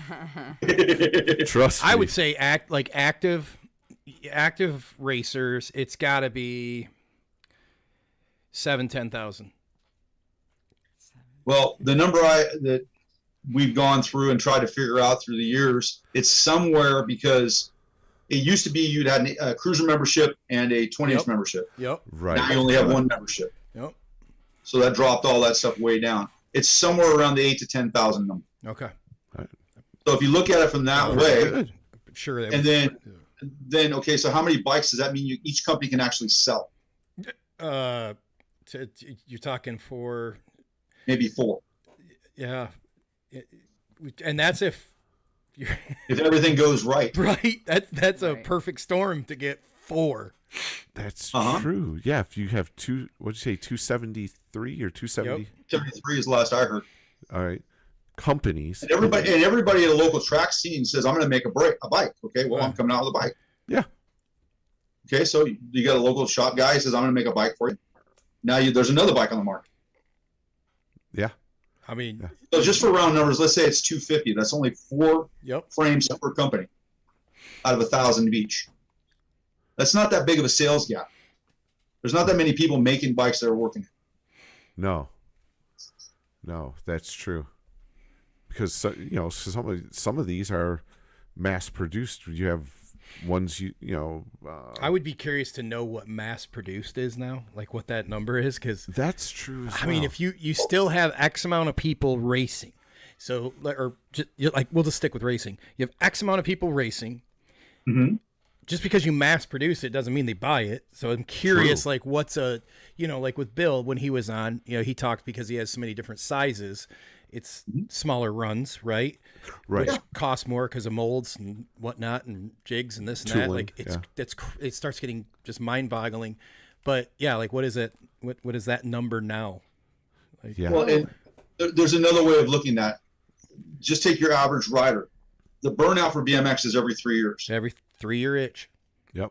Okay, so every 3 years they burn out. Yep. So they come in, they buy a bike, and they're gone in 3 years. And then you're turning it over to the next group, right? Uh-huh. That's really the number they've always talked about for the last 10 years. So if you look at it from that standpoint, about every 3 years, that guy's going to go buy one intermediate bike, one pro bike, and then they're done. There you go. So 2 out of 1. Yeah. Because not And then everybody. if you're really lucky and they're a long-term racer, they're going to change bikes every year, but they're going to be looking for a bro deal from their buddy's company and saying, hey, I need a new frame. Yeah. Well, Hey, man, that's the other thing. I got 2,500 people following me on Instagram. Give me a deal. Man, you're a pro, right? No. I just got a lot of people to follow me. It's like, no. Oh, God. I feel so bad because I know Dude, that's I had this awful. long talk with a company out of Florida about that. Like, man, it's just crazy what people come asking for. Yeah. Well, your kid's the number one intermediate in your area. They deserve a bike. And a factory ride, right? That's why. Oh, that's yeah. Everybody thinks they should be factory sponsored something, right? It's so funny with Robert Raimondo with that taco factory thing. Oh yeah, it's Taco Tuesday. Robert Raimundo. Robert Raimondo, how he makes fun of like the whole factory thing with calling it the factory thing. Yeah, Factory Taco See, Tuesday, Love man. it. That's the whole joke of it. I mean, I've known Robert. That's the running joke. That's why Jason Chang says, I identify as factory. Yeah, I know. Right. Yeah, Jason. Okay, Yeah. so Buy that. you guys understand how this works. So the joke is there is no factory team anymore, right? No. Back in the day, you'd have somebody who was paying for everything, your entries, your flights, all that stuff. Yeah. Today's world really doesn't exist too much for very many people. No. no. So when they're asking for a factory sponsorship, what are they really asking for? They're asking for a uniform. They're asking for you to pay for the races and maybe a bike.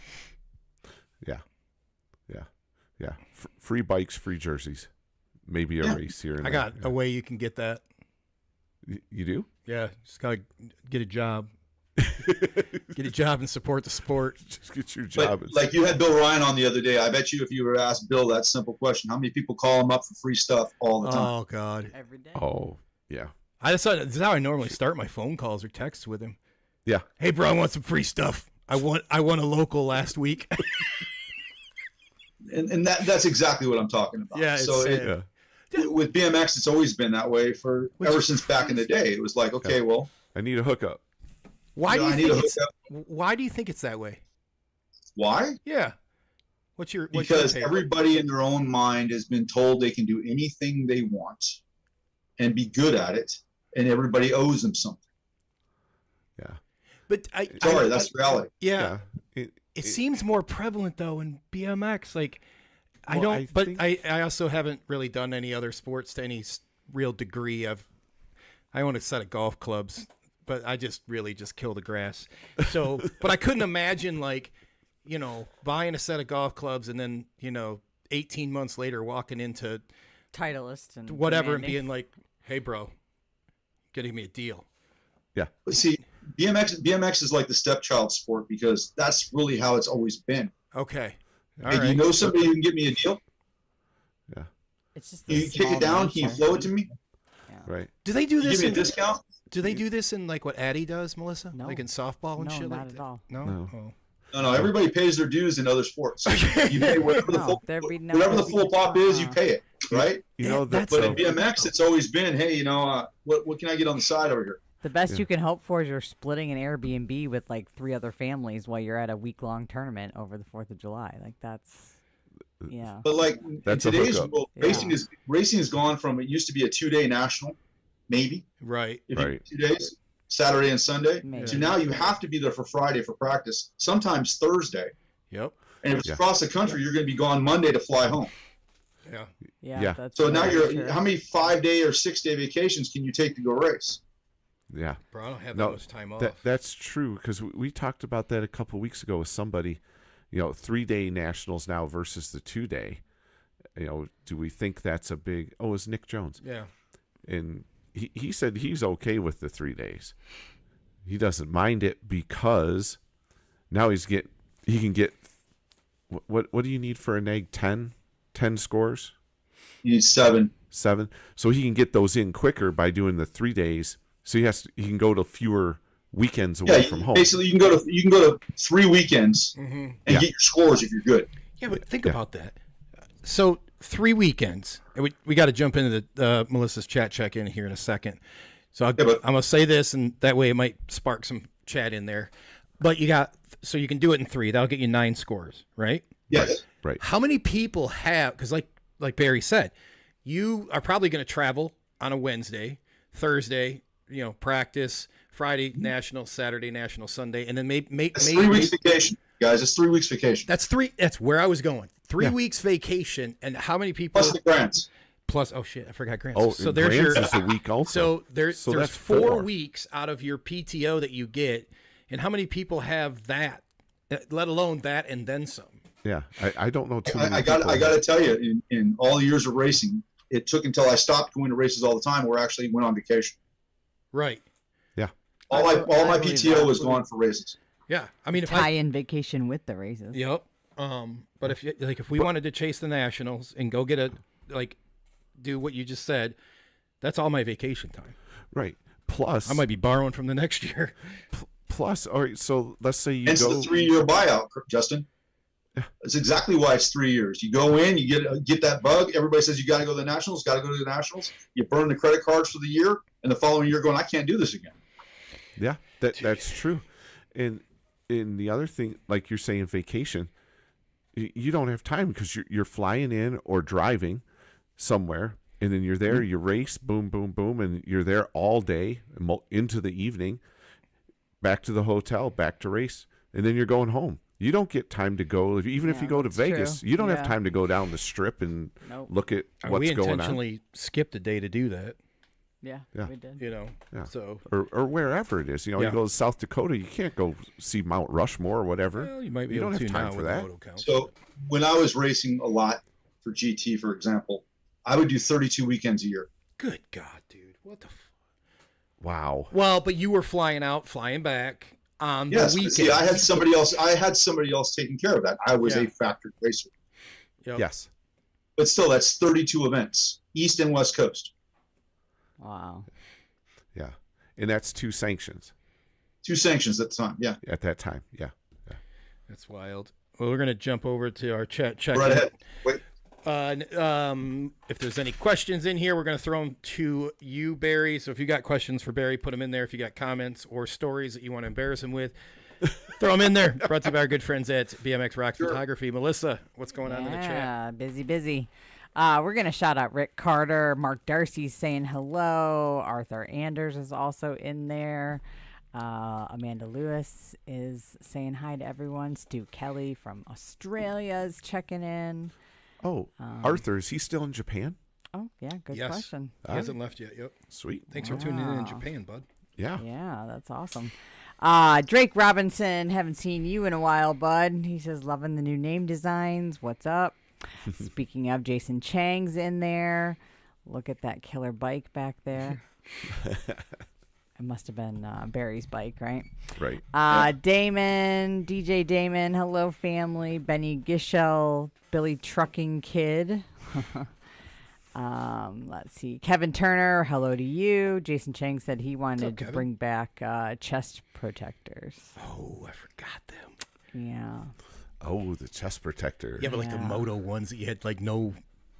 Yeah. Yeah. Yeah. JT came out with a BMX specific right. one at one point. Ryan Baumgartner also checking in from that nice Sunshine State down in Florida. Woo. I think we said earlier, but he had mentioned his 91 Elf. Mm. He wanted to bring that back. Old Fat Guy BMX on YouTube tuning in. Oh.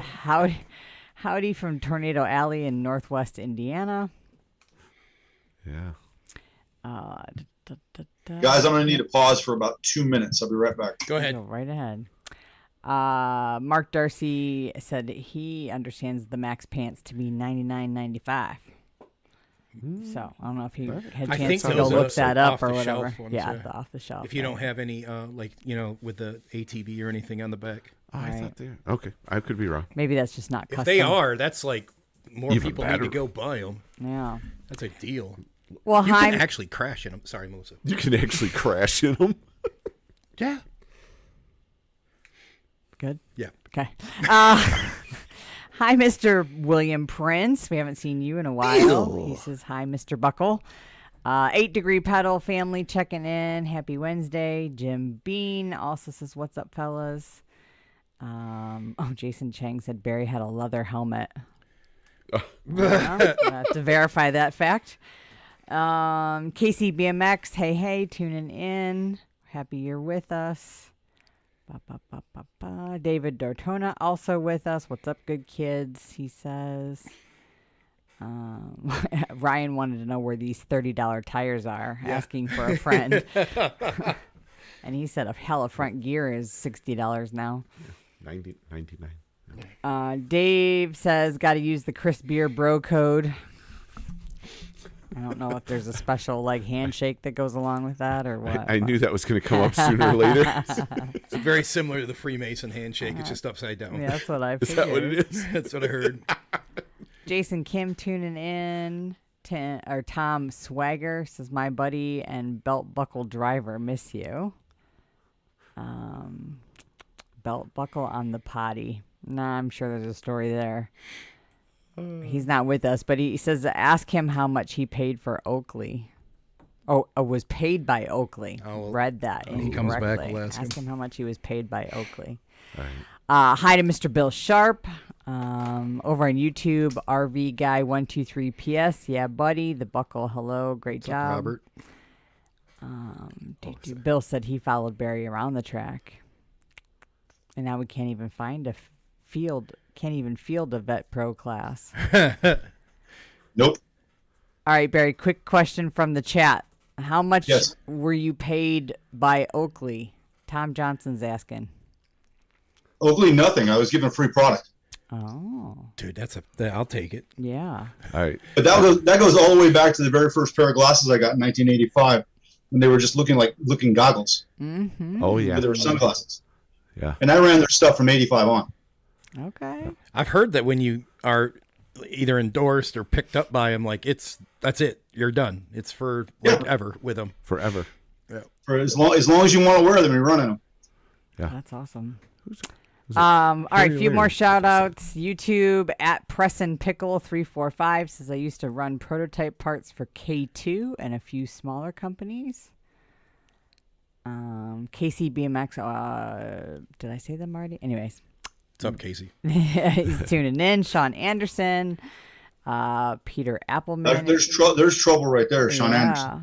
Oh, he says you're one of his favorite dudes, so. It goes both ways. As I mentioned, Peter Appleton's with us. Holly Grote from Richfield Park BMX says the majority of the board at Richfield is just sitting here in registration waiting impatiently. You guys won. Oh. Oh, You she won. doesn't know. Yeah, You're in look the at next round, Holly. Oh, they don't. Yeah. Oh, because they didn't see the beginning of the show. Yeah, you Right. are moving on, friend. Yeah. Richfield Park. You guys are in the regional finals. Regional finals. Yeah, you're going against Rum River. That one could be. That's going to be what's Carter say? That's a heater. A heater, that's right. All right, Barry. Mark Darcy would like to know or wants you to share with us who won the Tootsie Pop longevity contest on the way to Arizona 3 years ago. I think he did, actually. He just wants you to admit that. Yeah, he did. Remember the old ad with the owl? How many licks does it take to get to the center of a Tootsie Roll Pop? Yes, sir. Yes. Yeah, so it was, how long does it take to suck on one before you can get to the Tootsie Roll center? We bought a bag of 100 of them on the way out to that show we did, and we just mowed on, and that turned out to be the contest. Oh, that's hilarious. Oh, that's interesting. Tootsie Pop. So when I was in Vegas, I picked up a Darcy one that's about the size of a basketball with a sucker handle, and said, "Okay, that's yours." That's what you get for winning? No, it was just one of those things. I was out there and walking on the strip. I saw this giant Tootsie Roll Pop, and I said, "You know what? That's perfect for Darcy. I'm getting that." That's hilarious. Oh, that's great. What you were talking about earlier that's very familiar to me is when you go to a race and you see the airport, the Denny's, the hotel, and the track. And I don't care what town you're in, they all look the same. Oh. Because that's the way racing was. That's all you saw. Gotcha. Yeah, that makes sense. It does, yeah. Whatever was open late and the airport and, Yeah. And that's all you saw.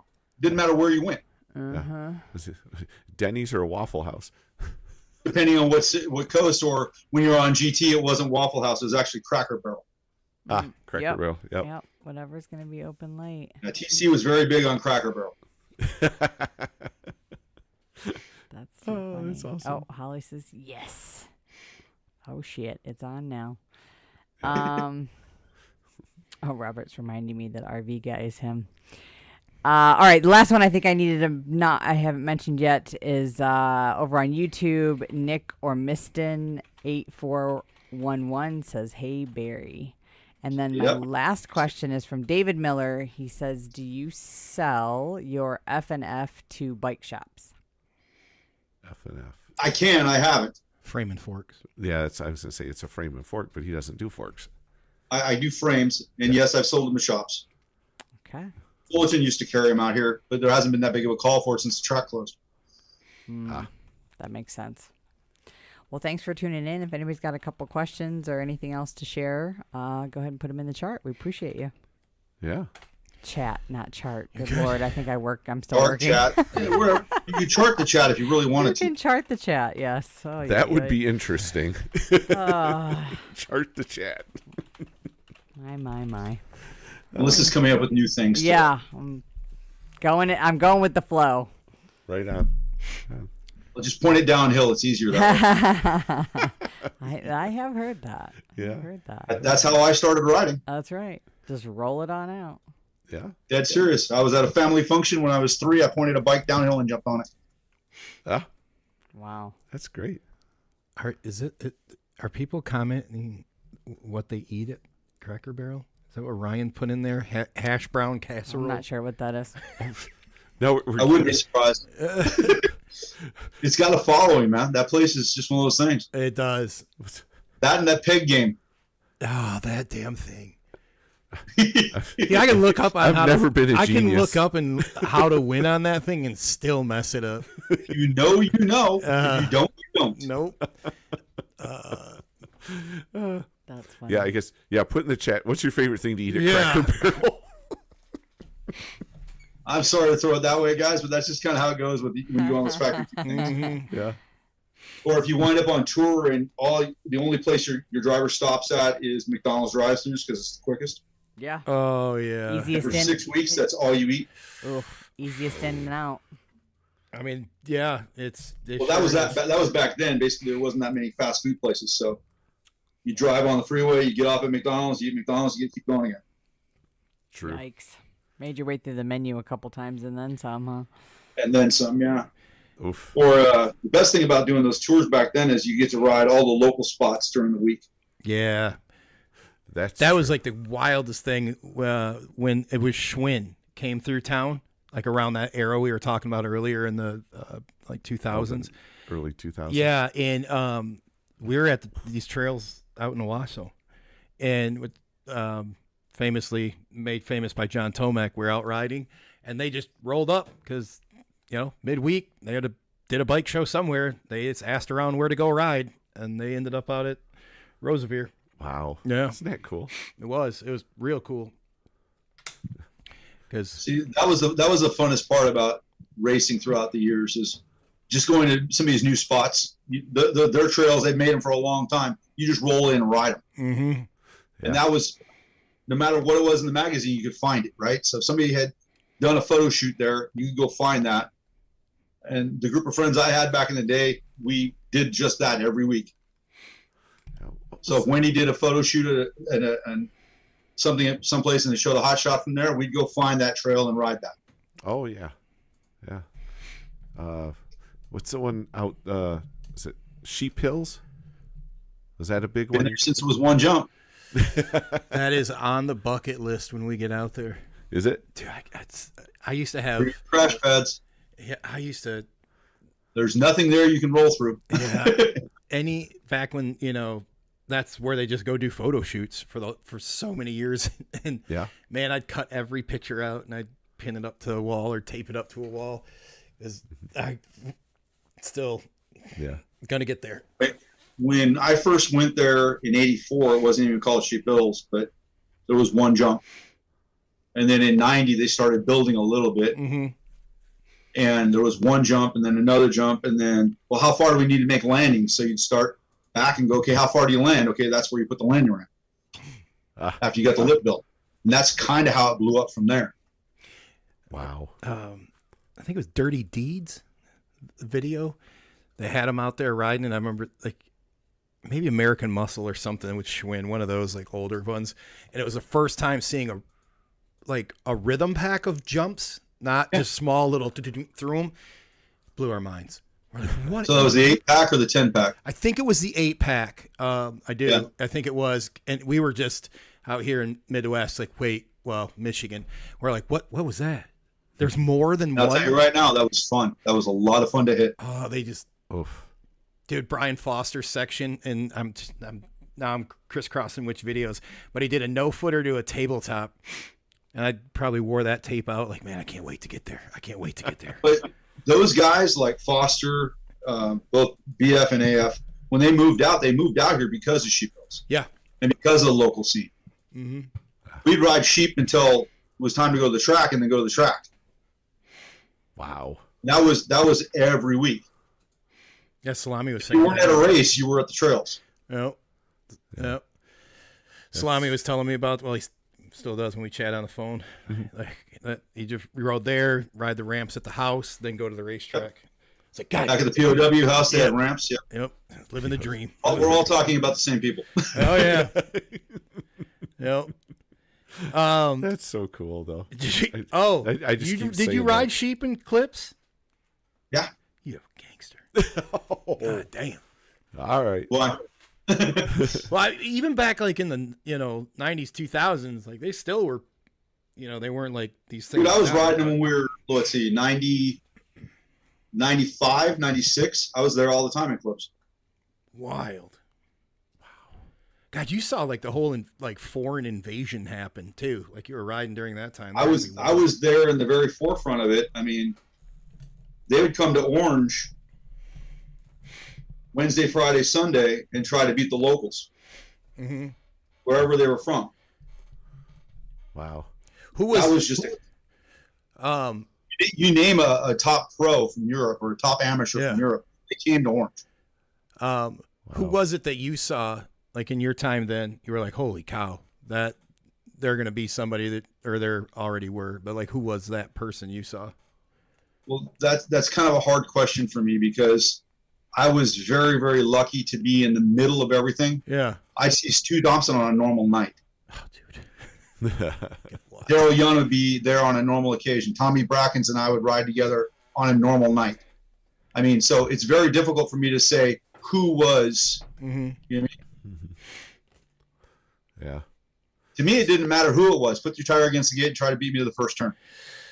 Man, that's a hell of a crowd to be able to do that with. Yeah, but I would assume it would make you a better rider riding yeah. with that caliber of other riders. You get in a gate with Barry, chasing Barry down the straightaway, and then like your next moto, you're locking in there with like freaking Christophe Levesque. Yeah. Well, I had very much a lot of fun with Orange. Orange was home for me. Yeah. And actually got in many different articles in many different ways. I was always called the King of Orange Oh. because that's what I could do. I could race that track and win. Literally right on. That took cue. me a lot. That took me a lot of trial and error and a lot of falling, not to be able to lose. Got a lot of miles on that track, eh? As you, Yeah, a lot of miles. as you said that, Bill Sharp commented the best of the best at Orange. Right when you said the King of Orange, Yeah. it all came through right at the same time. Oh, that's not. Yeah. That's not a. Well, and Bill would coincidence. know. He was there. Did you ever ride any of his stuff? Yes, I have. Actually, funny story is Bill and his family didn't live that far from us. So he and I would wind up riding and crashing on each other's couches, that kind of stuff when we were growing up. Huh? So to me, BMX is a family world. I mean, I've known most of these guys that you can't say I've known somebody since high school. That's not true. In BMX, you've known people since you were barely riding. And so to have a 40-year relationship or a 50-year relationship in this sport's normal for me. Yeah, it's well, yeah. Think about like outside of the sport how you keep a relationship that long, and you just really don't. Even golf or baseball or softball, like it's not the same. No. It's So, not. example, Dirty Fest. I know I've said that before, but you go to Dirty Fest, you go to Frogtown, or you go to these old school jams, and you start talking to people. It's like you never didn't see them for 20 years or 30 years. Yeah. So I've known Mike Miranda since we started the podcast, and he stumbled on the show, liked it, called in a couple times. Then we had him as a guest, gave him some pointers. Here's some things, some software for his show, and we stayed in contact. When we finally met face to face, it was like we'd already known each other for those 7 years. Yeah. It was. Because it's just BMX, and we talk. We'd be on the phone, we talk BMX, whether it's Zoom or during the show, whatever, text messaging back and forth. Like it was, yeah. We already knew each other, and Hollywood's good people, man. I've known that guy a long, long time. Yeah. So he's a good dude. have you seen this trailer that Rob has? Yeah. What he brought that thing all the way up here to Michigan on a phone call, and I'm still a month and a half later. It's a month I'm today. like, is it a month today? I'm like, Bro, that thing's a museum. yes. It is. It's a rolling It is museum. a rolling museum, and it is something they should have armed guards around. They just crashed in the field at Richfield, our local track, and just were like, "Yep, we're just gonna stay out here." And he was, they're unloading it, showing me bikes, telling me this, telling me that, and I'm like, this is not a bad area at all. No, like, there's nothing to worry about. But it's safe there. I don't know if I could sleep, like, with knowing the stuff that's in there, like. And I'm looking at pictures, and I'm seeing more stuff that I missed when I walked through it and took the pictures. And I told a friend of mine, like, there's 2 Nora cups sitting in there. Like, they don't make extra Nora cups. No, they're not. No, they don't. They're actually people's Nora cups that he has. Yeah. And the amazing thing about his collection is it's museum quality because he made it that way. Yep. Yeah. And he takes the Redline brand to a status of Rolls Royce, if you will. Mm-hmm. He has made it his mindset to get everything there is from the very beginning of time, Lynn Caston on, how to make Redline it is. Yeah. And he knows everybody in the business to get the right part on the right bike. Yes. That came out of the magazine that way. This is exactly what it had on it. What do you think about the growth in those events that's been happening? I've been with ABSA Pro since it started with Mark Darcy. Yep. So I've seen all of those shows, how they began, how they go. I'm still very much active with the ABSA Pro stuff, so I can tell you that too. It's incredible the following that's had, and it's really the guys who didn't have that bike when they were kids, or they wanted that bike back again. Mm-hmm. Now that they have family money to play with, instead of I got to do my paper route to get the bike. Right. And so, but the crazy part is they're spending 10 times the dollar amount for that same bike that they did when they were a kid. Yeah, that's true too. Yeah, but you can see that they're older now. I mean, in general, they're older now. Kids are grown. They're out of the house. They got a little extra money in their pocket now, and they're reliving that teenage years of that dream bike that I had or I wanted, and they're doing it. I always wanted that GT, or I always wanted that Haro or that Hutch. Yeah. They build it. Yeah. Well, they find somebody in, you're cruising through Michigan in some yard sale, and all of a sudden, hey, there's an old Mongoose sitting there. I'm going to buy it. Yeah. The guy only wants $10 for it, but you can take it and sell it for $750. Yeah. It's wild. Some of the and there's a lot of that that going on. Yeah. Is there a bike you have wanted that you don't have yet, like out of that vintage area? I have kicked myself kicking and screaming many times about getting rid of a lot of bikes over the years. Yeah. But there's a weird dynamic for me. For a long time, I was getting everything bikes wise just given to me. Right. So when I got a new bike, I would just give my old one away. Right. So I had a lot of bikes that went through my life that I just wish I'd still had. Mm-hmm. Or bikes broke because I was too rough with them and I didn't get to keep them. So that's another side of the equation. Yeah. A lot of the old school guys we talk to have that same thing. I got a new one and I gave away the old one to a kid that needed a bike. Yeah. Yep. Yeah. That was. If there's one that you could get back that you gave away and you knew it was going to go in Rob's trailer, which one would it be? It's not a Redline. It's all right. He'll make room for you. No, he wouldn't. That's okay though. It's Redline Rob. That's his name. Yeah. But no, I get the idea. In 1985, as a graduation present, I was given a brand new Hutch Pro Star right off the showroom floor. Nice. Ooh. Everything Hutch, magnesium hubs, the whole 9 yards, all the way through it. I'd love to have that bike again. Wow. With the Hutch pedals, the Hutch titanium cranks, the whole 9 yards. Wow. Just because that bike was so cherry. Yeah. Yeah. The problem was I was too rough on the bike even at that point, and I literally broke every piece on it. As I rode it, I literally went my way through the bike and broke everything. Holy cow.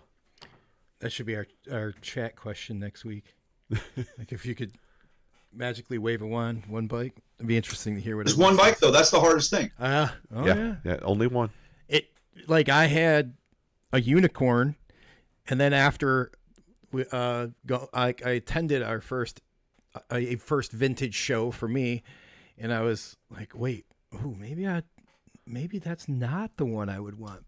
Mm. Like, I saw some of the bikes from the late 90s, 2000s when I was, getting a little extra money in my pocket and was able to buy some of the stuff. And, Like I was always hung up on that Hutch I lost, but then I saw the Bully race bike, and I'm like, oh man, that might be one I'd like to get. Well, back. and then you always talked about the Auburn also. That wasn't mine. That was Ethan's though. But that Auburn okay. was the Auburn CRX 20 or Auburn CR20 RX. Man, that bike. Except man, It was nice to look at. Very heavy to ride. it was, but holy smokes, It's a sharp looking. dude! The ones that people that have them. I was like, are you selling this based on its weight in gold? You mean the gold plating on the back, right? Right. Right. Like, God. The pseudo swing arm. Yeah, the pseudo swing arm there. I think the cheapest one I found, and it was really nice. It was in really, really good shape. $4,800. I'm like, dude, I'm not spending that. There are people that, I mean, I know Craig and a few others are still making an Auburn if you want a new one. Does it have the swing arm on the back? Yeah. Oh, shit. Oh. And you can get it in 26-inch wheel. I didn't even know that they're making them again? Certain people you can make anything. Well, Come on. yeah. Yeah, The but bike brand isn't around anymore. Right. Just like Torker was resurrected by Bill Ryan. Yeah. yes. That brand was dead for years. Yeah. Somebody's going to bring back Free Agent. They went out of business a few years ago now. Mm-hmm. Mm-hmm. Somebody's going to bring that back again. Wouldn't somebody love to have a limo again? I had one. They had that in the 80s or 90s? I had one. I had when they were redid them 2010, 2012. When they made a big push in it again. Right at their last big push in the racing, I had one. It was a damn nice race bike. That was a really nice frame. I rode for them in 95. It was a bitchin' bike. Yep. Wow. 95 out of balance. Go look that one up. Thin tube bike. It was it fell off my trampoline because I had made it a trampoline bike and it poked a hole through it. And I'm like, Like I said, thin tube. boy, glad I wasn't riding on that thing. Oof. They made a wicked trampoline bike. Trampoline bike. Just tape old pillows to the forks in the bottom of the bike. Take your cranks and wheels off. Okay. So I take it you do backflips and stuff then, right? On the bike? I mean, Learned on the trampoline so you can do it on the real world. now. no. You know what it was? It was a backflip. I never could get a backflip down. Like the 360s, truck drivers, bar spins. I learned literally, got comfortable on the trampoline. But the backflip, I could backflip the trampoline bike, and then I just go stupid. As soon as even at race in the foam pit, I get stuck, and my arms just lock out, and I can't keep the rotation around. It's all in your head. I know. yeah. I've tried, one day I just dropped in and tried a front flip, and it was more like that go to the peak and then somersault type front flip, Yes. and got that around. And I was standing there talking with someone. I was like, I've never tried it. I'll give it a whirl. Give it a whirl. I was like, I need to be able to Front flip. flip. I think a front flip would be easier than a backflip. It was, Just by mechanics. I bet you 10 more tries, I couldn't do another one. I just happened to that day be like, okay. I was seeing some kid do it. I was like, We've all gone over the bars, right? It's just a matter of holding on the bars further. that's really what it was. And just keeping your feet, like the guy I was with is like, you just keep your feet curled in and it'll come around. I was like, whatever. Or just stay clipped in. Yeah, or that. Clip in. Or that. You could absolutely do that. Like Matt Berenger was doing that in the 90s. Yeah. Yeah. Nope. He's a freestyle guy. Berenger was doing it to dirt in the 90s. Yeah. Wow. It was wild. And then when S&M had their 30th party, Berenger did it there on dirt. It was wild because he didn't do them. Doesn't, I don't know if he still does, whatever. Like you see the guys do them now, like in the contest, he somersaulted to do them. Yeah. He does a whole body. Yeah, it was wild. When he did them, it was wild.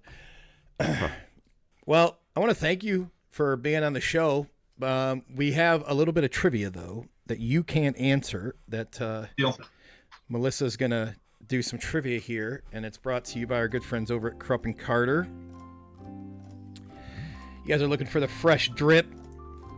Yeah. That BMX swag. I was able to rock the shorts the other week. Did you? Yeah, over at Can-Am. Can-Am. Yeah. Kept me cool. Yeah. All right. Oh, they got some good stuff over there at Krupp and Carter. What are we giving away tonight, Melissa? Oh, well. Jalano Pino put together a nice, hefty prize pack here for us. Your sticker pack and some buttons and keychain in there. The crispier chip clip. Hey, chip from clip. Motor City Harley Davidson, along with your dry towel there. And I think this is from. That's from It's Going just- Rogue. Oh, Going Rogue. I was going to do the wrong one. So that's a beverage koozie plus your Motor City sunglasses are in there. There's a sticky notepad stuck in here. I don't want to pull it out because it's going to get bent. But and then Krupp and Carter size large T-shirt here. Oh, can't show you that design very like well. Melvin. Yeah. A little bit. And then you're wrapping it all in your Motor City Harley Davidson backpack there. Okay, very early on in the show, we were kind of talking about cost analysis. And so my question is, I would like to know, how much did Barry mention he paid per race when he first started? So who remembers how much he said that he was paying when he first started racing per race? All right. Well, we're waiting for the answers to come flooding in Flying in. from the crowd. Make sure you join us next Wednesday. We're going to be talking to Mark Dorsey. Yeah. So We almost talked to him tonight. yeah. So Could have. We did? I didn't when I did the flyer. It didn't update for Mark. Oh. So these two guys They are. were interchangeable, huh? Well, they he's like, "Do you got me on tonight?" No, I was like, "No, Barry's on." He's like, "Oh, go check your flyer." I was like, "God damn it!" Whoopsie doopsie. As soon as I figure out how to automate that, man, we're gonna be good to go. we're going to be good on that deal. Yeah. So we'll talk to Mark Dorsey next week, and we'll learn about the ABSA Pro. I don't know if it's a series. We'll find out. Well, So we'll learn all about that next week. he was a major help for our vintage event that we did here a month ago at Richfield Park. The wonderful brotherhood of BMX put me in contact with him, and he just literally rolled up and was like, "Here's everything you need to put a show on," and talked to me on the phone a bunch of times and gave me the pointers. And yeah, I can't thank him enough. That's why I always take every opportunity I can, because the event got way bigger than we planned. Oh, yeah. Oh, And it blew up. I mean, I'll say this: there's, to him and Cavaners helping out, jumping in and helping Yes. out. Like, it made that whole thing run so smooth. Yes. Yeah. Him telling me how to use the hangers on the tags, to put on the bikes and this and that. And we had a little different way to run it. And he was like, "Oh, you totally could do it this way." Thanks again, man. And I'm looking forward to learning more about his show. And he sent me everything over, Barry. Like, here's the scorecards. Here's this. Here's this. And I'm like, dang, he has a process in place and has built a very nice product. Yeah. So, Mark's got it figured out. We spent a lot of time doing that. Yeah. well, you were involved in that as well, right? Uh-huh. Helping. I'm get on the that- board. Oh, great. Oh, Okay. nice. So yeah, So shoot, we didn't even talk about that, did we? He's got. that's okay. Well, we're going to have you back for Moto 2 so we can talk some more. That's fine with me. But like, he even has like these little, I think they're triangles, right? Pop Yeah. like they set on the ground. So if you've got, say, like an 80s race bike, right? Right. And that's the category you put it in at his events. Like, you just line your bikes up. So there's all the 80s, let's say, Yeah, race. there's 17 different class sizes, Yeah. signs. Holy cow! And he has all of them. Like, he's got like a little kit. Had to all go. the signs made. They're all triangular shaped, Yeah. and all the signs are made. They're in a box, ready to go. Makes it real easy. That's Wow. awesome. So like how we just were like, we let everyone set up wherever, right? Right. Everybody had their own area. He would be like, those bikes go there, there, there. So like, if you want to look, Or if Like- you're looking for something Yeah. So they're specific. all- You want to just say, I want to look at the 80s bikes, you go straight ahead over here. You want Yeah. the 70s bikes, you go over here. You want to go to the vintage suspension bikes, it's over there. That kind of thing. Nice, Wow. nice. yeah. He's like, "Hey man, I'll send you my tent. You can use for registration." Yeah, I was like, you guys are awesome. And Sweet. yeah, it was So cool. again. I'm That'll be really fun. excited to learn more on Yeah. on what he Brain has going picking. on. Yep. Yeah. Make sure you bring a kickstand though. Bring the kickstand. All right. Well, because most people who show up at a bike show don't have a way of keeping their bike up. To stand Dude, upright. I found that out because remember Yeah. how many people were asking me like, you got an extra bike stand, and I had 2. I'm like, yeah, here you go. Yep. You want to make a big show work really well. Have about 30 extra stands in the car. Oh. You either rent them to the guys, whatever you want to do, or sell them to the guys. You will not have any stands when you're done. I believe that. Because so many people forget the stands. Yep. Yeah. Wow. Learned that real I quick. didn't I realize believe that. that. Yeah. Well, you had your own. I had. You I came have some. prepared, but yeah. A soda can that's not open works really well in a pinch. What do you? Oh, put it under the pedal. You put it under the pedal and prop Look it. at you. Yeah. I was trying to figure out how you wedged it in the tire or something to get it to stand up. No. You just have it on the drive side, right? So you just lean it over a little bit and stay standing up. Well, shit, if I'd have thought of that, I just went over to Rob's trailer and got all his damn empties they had. Not empty. But the can. empty won't work. Oh, 'cause it wouldn't it'll work? smush. Empty's full. Oh, yeah, you're right. That wouldn't work. Yeah. They didn't have any Plus- full plus ones they- left. Yeah, there wasn't many full ones sticking around there over there. Those weren't No, pop. that's an endangered species in that neighborhood. Yeah. Plus they weren't pop, so you weren't getting those from them. No, Fair. you know how you could find where Mike had been? He would take his Coors cans or whatever he was drinking and he twists them all the Modelo's. way down like this flat, and then you'd find them like in random little hidden spots, and that's how I. Little hockey pucks. Yep. Yeah. I'm like, well, Miranda's been here. Yeah. You know, then I told him, I said, Mike, those are 10 cents a piece up here. He goes, you want it?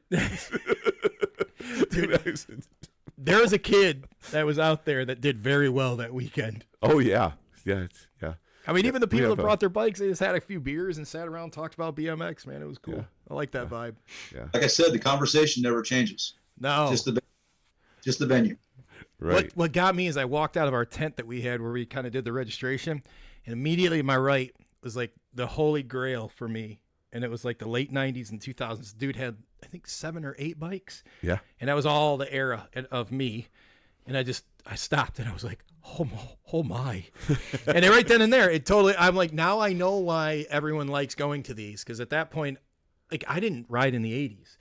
Like, I like looking at those bikes, but, you know, Yeah. to me, they're the same. Just like if you looked at them, they're different. Like, you can see all the little differences. Yeah. Those 90s and 2000 bikes are that way for me. And he had like a Hoffman Condor and this and this and this. I'm like, oh, dude. Oh.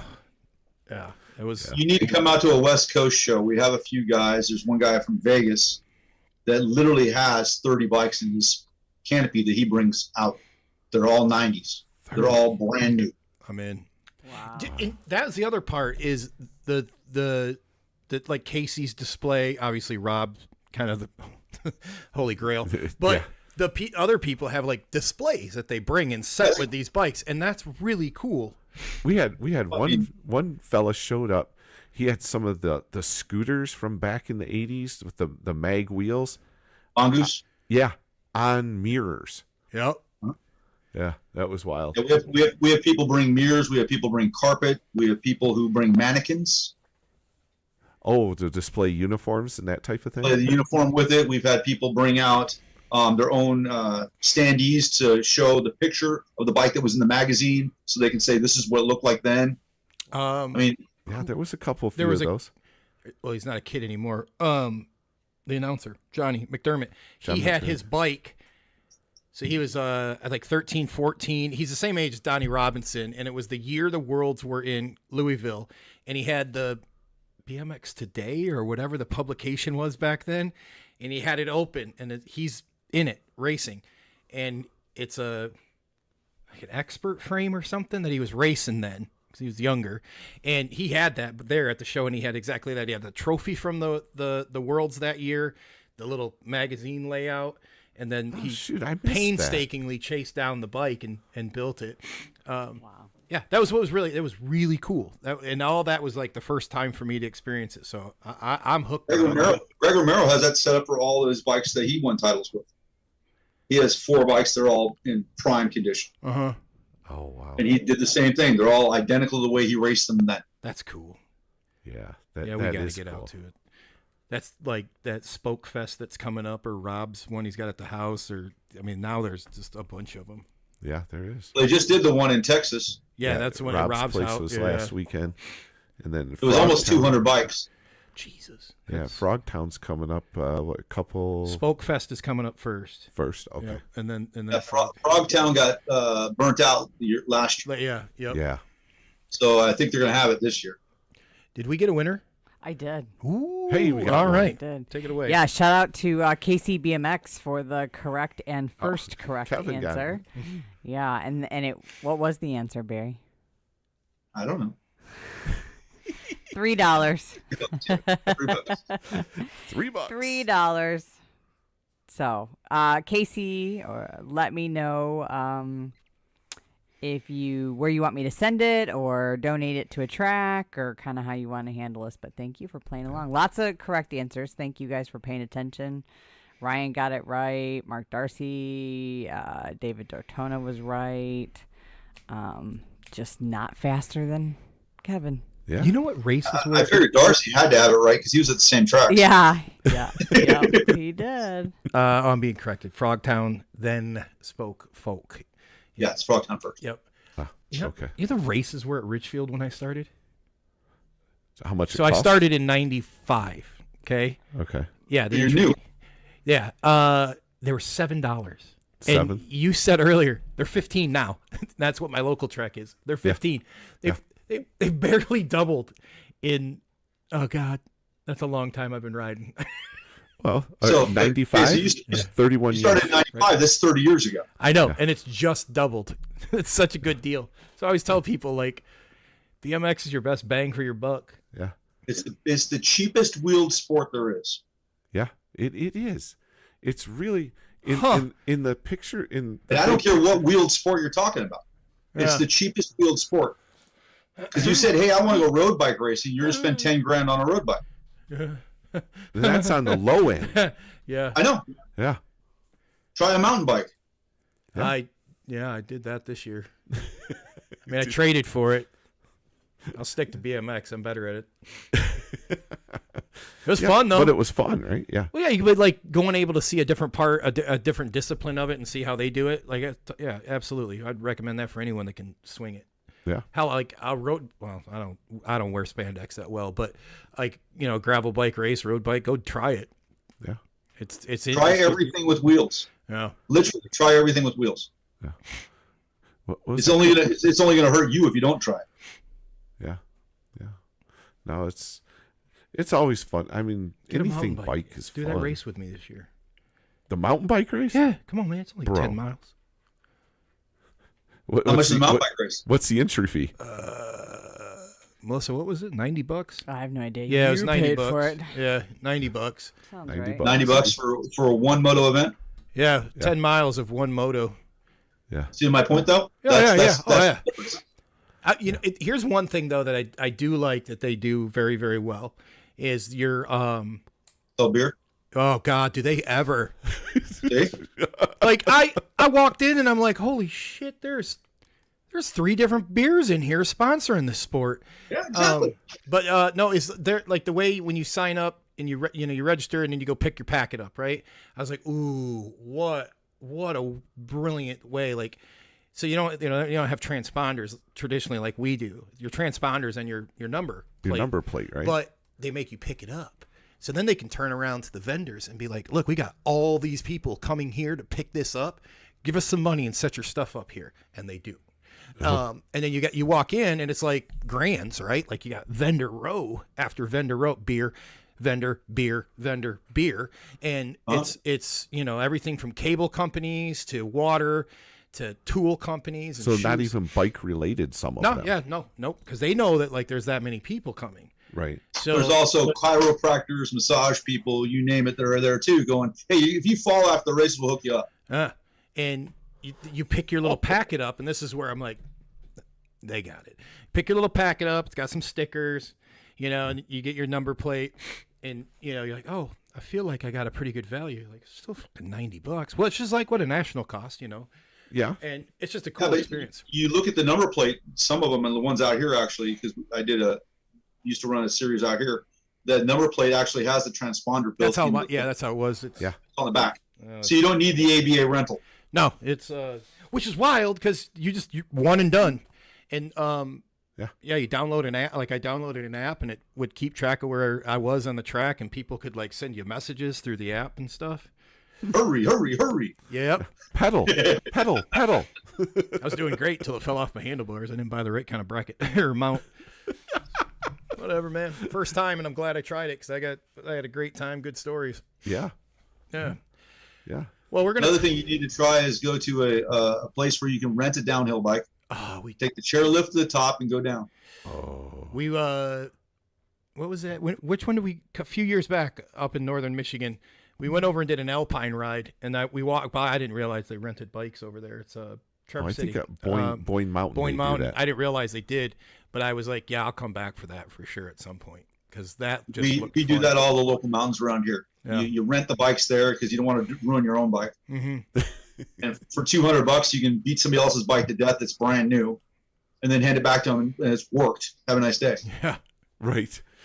You don't have to clean it afterwards.